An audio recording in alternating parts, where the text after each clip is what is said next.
Arrivée vers Petra, creusée à même la roche par les nomades nabatéens 500 ans avant notre ère, elle se trouvait sur la route des caravanes commerciales pendant des milliers d'années. Aujourd'hui, les sites des tombes et des temples s'effritent lentement. Le résultat de la combinaison du vent, de la pluie, du soleil et des touristes. Ceci est un exemple clair d'érosion. Jusqu'à 2003, les touristes étaient autorisés à pénétrer dans ce trésor, mais plus maintenant.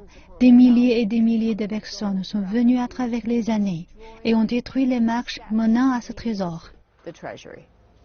La Société jordanienne de préservation a institué des standards pour les archéologues travaillant sur le site. Les flashs et les touristes sont interdits dans certaines régions fragiles. Mais ironiquement, alors que les touristes sont responsables de la plupart des dégâts sur Petra, simplement en marchant et grimpant sur le site, les dollars, euros et yuans provenant du tourisme payent pour sa restauration. Avec les crises qui sévissent dans plusieurs régions du Moyen-Orient, le tourisme a sévèrement été affecté.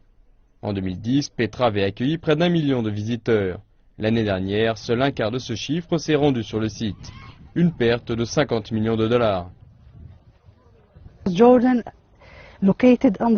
La Jordanie est située au milieu entre l'Égypte, la Syrie et la Libye. Les étrangers pensent que la situation n'est pas sûre ici en Jordanie. Et ceux qui osent s'y aventurer sont considérés comme des courageux par leurs pairs. Leurs amis leur disent « Êtes-vous fous pour venir ici? C'est très dangereux. » Chacun pense que c'est dangereux ici, que c'est comme la guerre. De nombreuses personnes pensent que le Moyen-Orient est un seul pays. Les touristes que nous avons rencontrés ici vivent dans les pays voisins ou travaillent au Moyen-Orient. Ils sont familiers de la situation géopolitique.